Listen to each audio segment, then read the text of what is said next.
Happy Thursday, everyone. Tatiana Gutsu is here with you. How's everybody doing? I gotta get my team.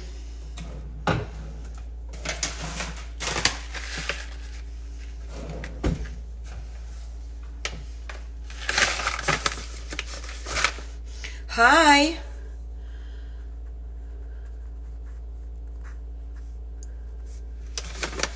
Yes, I'm getting my favorite tea. A couple of years ago, we were in Liverpool for the World Championship, and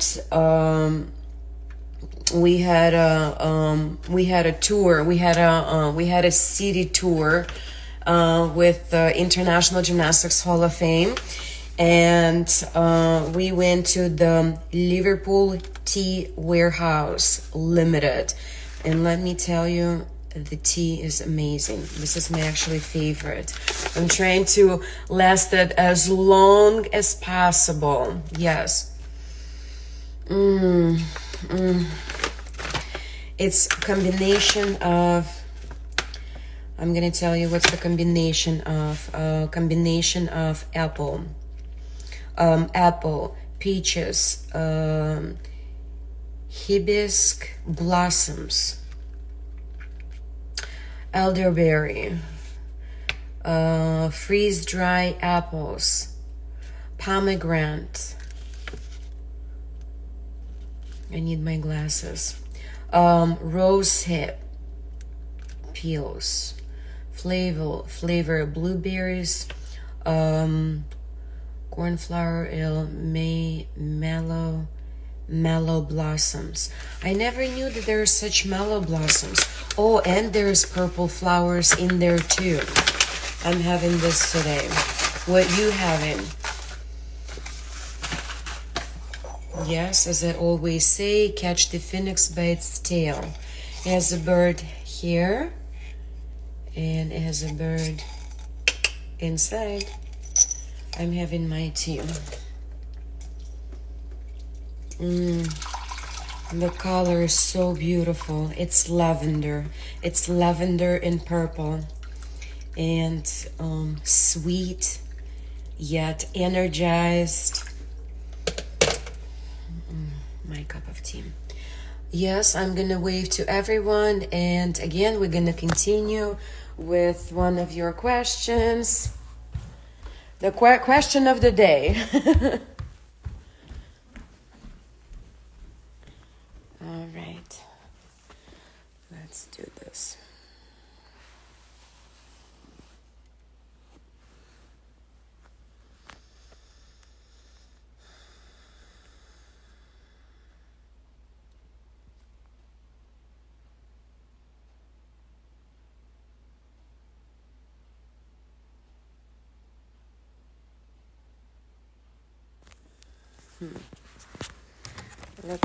Let's do this again. Let's read this again. Okay, let's read this again. I want to know if there was anyone you wanted to beat in a healthy, competitive way. Yes. Everyone, always. Always. I am very competitive, and I don't like to lose. But as my coach was teaching me throughout my sports career and throughout my life, my coach said that you need to learn how to lose with grace and win with grace. But back to your question, I am very competitive, and I wanted to win everyone, including me.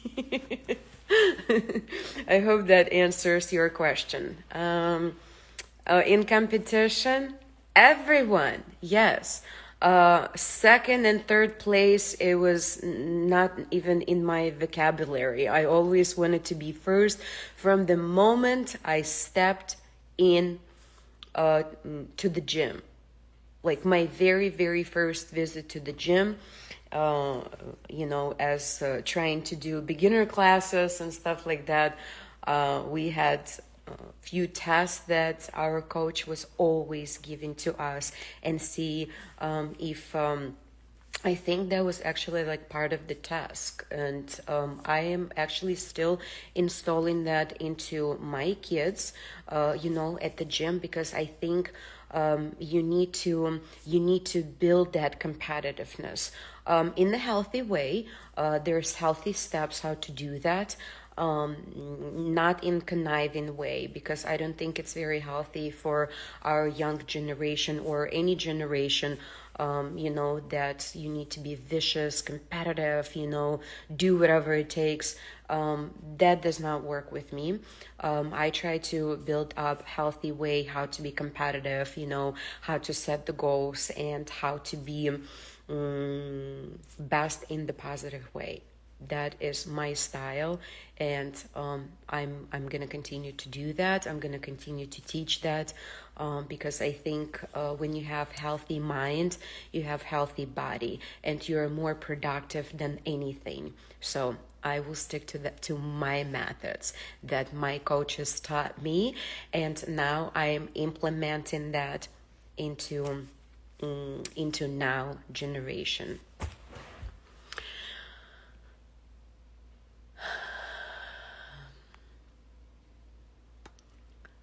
Let me.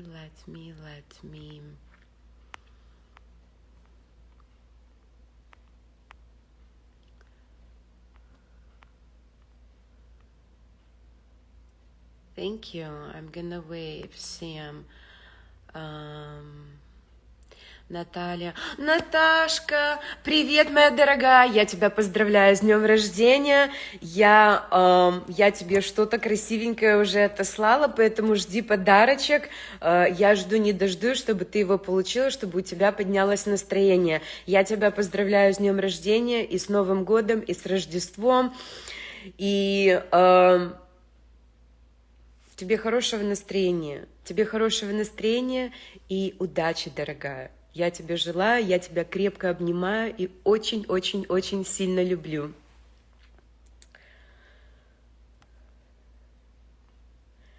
Hi, Dita. How are you? Good morning, Tatiana. How did your life change in Ukraine when you won the gold?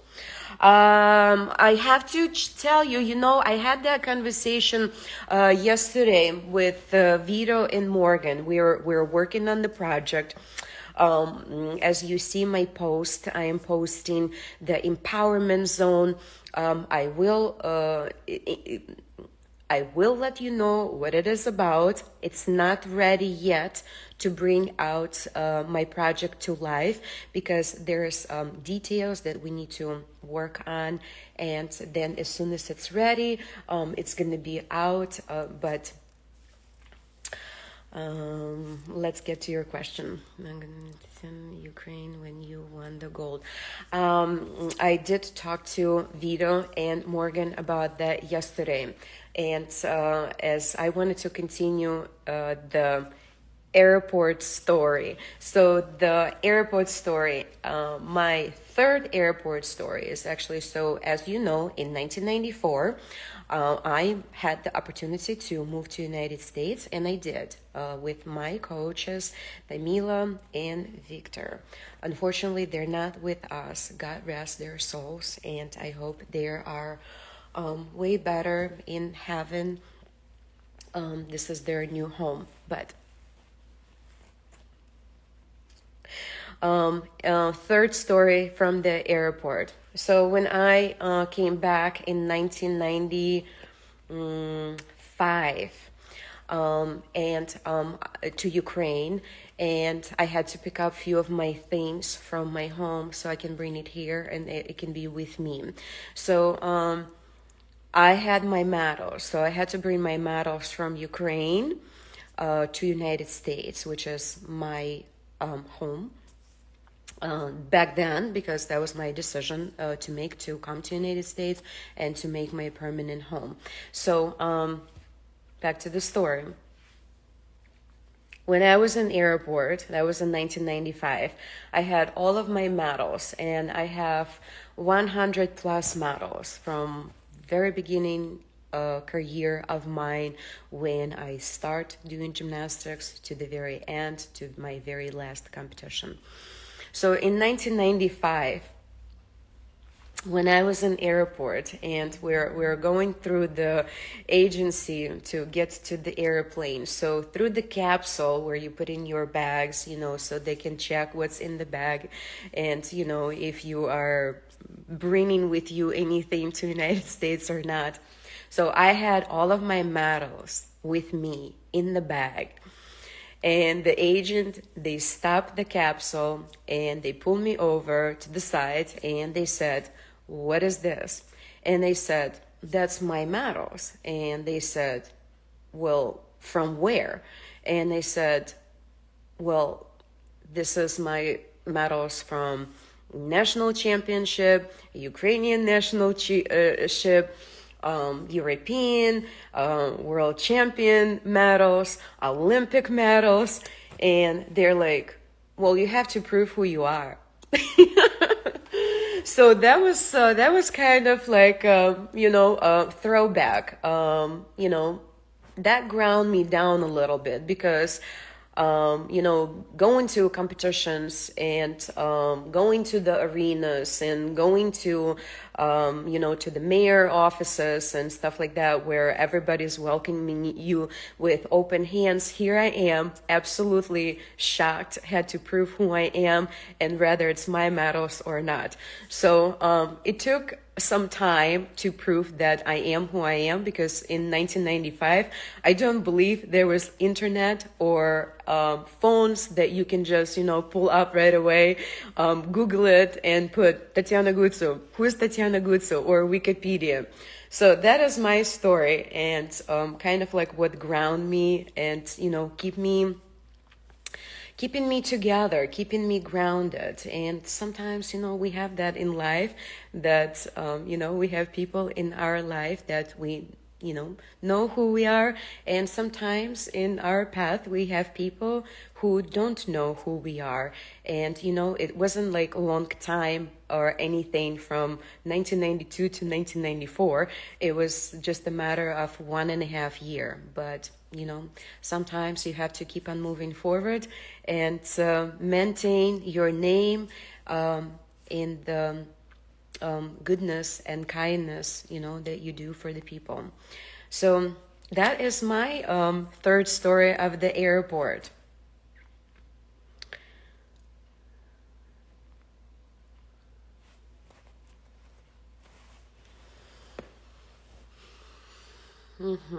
Second question: Were you so scared? Mounting the beam during all around in Barcelona? You had you had to have nerves of steel to do that beam routine. Oh my gosh! Yes. Thank you for bringing this up. I still have dreams. Yes, I still have dreams about that particular mount. I guess I have to deal with it to the rest of my life. But yes, I was super nervous. And I have to tell you, when we were training and when I was training, we had to do our routines. So like, let's say 6:30 we were waking up. At 7 o'clock, by 7 o'clock we have to be ready. And between 7 and 7:30 we were running through the forest. At first we were running through the forest. And then I think it was it was dangerous, because in the snow you can't see the stumps. So then we just start running on the ground, like on the solid ground. So it's, flat surface. So we had to go to the gym.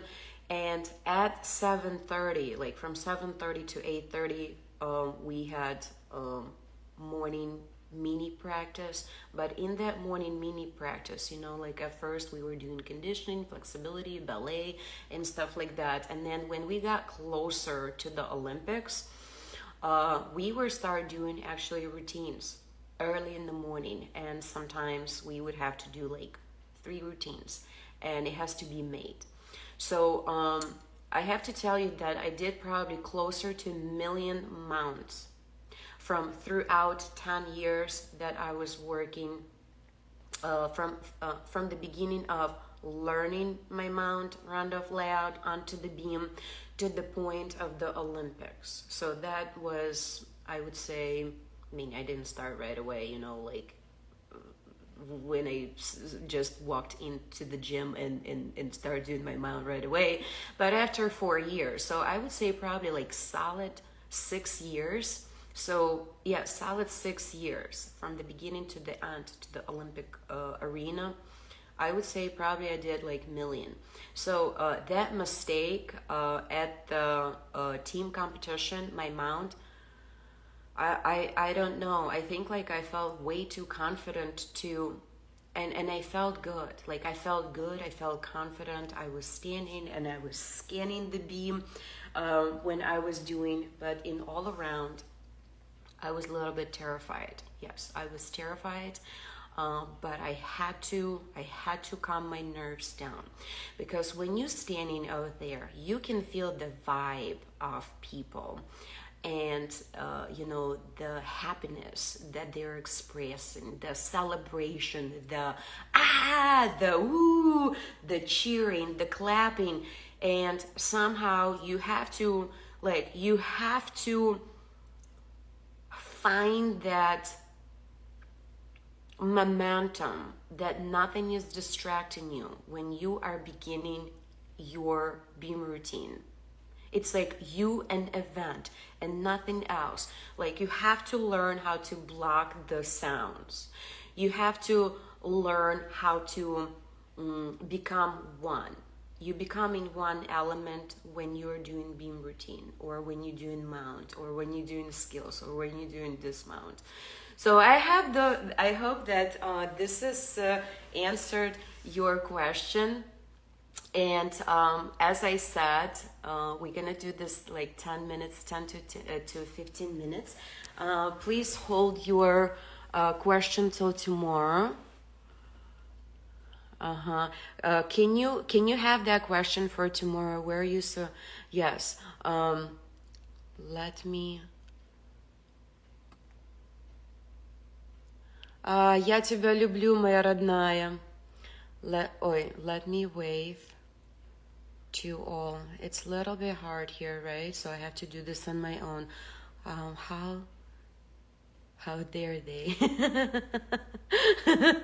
Yeah, I know, right, Sam? Yeah, how dare they? Not knowing who I am. Oh my gosh, I'm so I'm so humble. I'm very humble about that. But when somebody's asking me, about my stories, especially from Olympics, and this year is the Olympic year.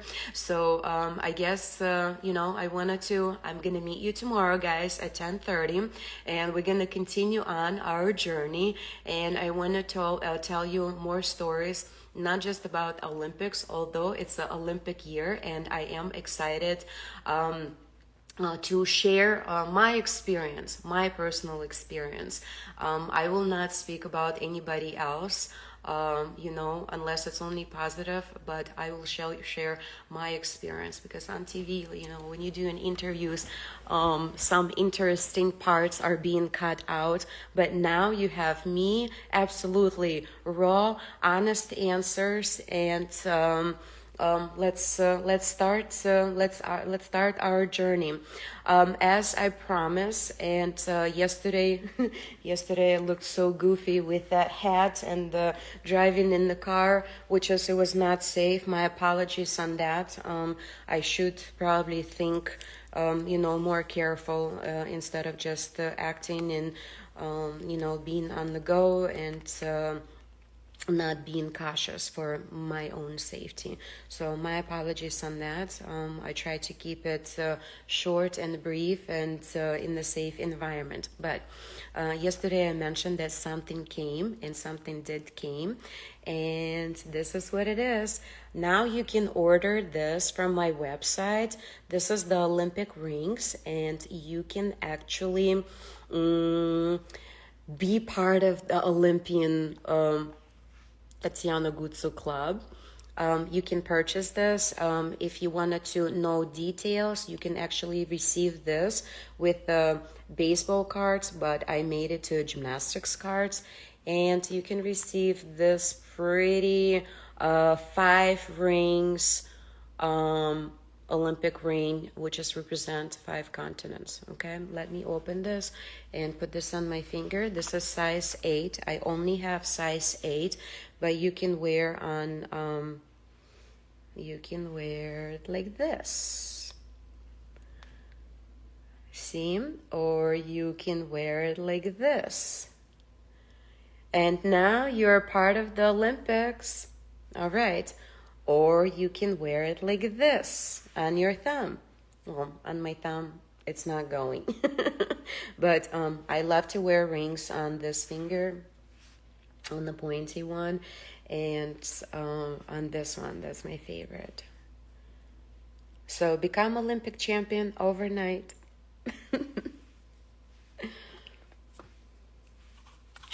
And also with this small box, you are receiving my autograph, and I can personalize to you. You can find this on www.tatianagutsu-gymnasticsacademy.com. As TatianaGutsu.com is still work in progress, and then as soon as it's going to be ready, I'll let you know when it's ready. Everybody, happy birthday, happy anniversaries. If you're getting engaged, congratulations. And I wanted to wish you happy Thursday, and I'll see you tomorrow at 10:30. Bye, guys.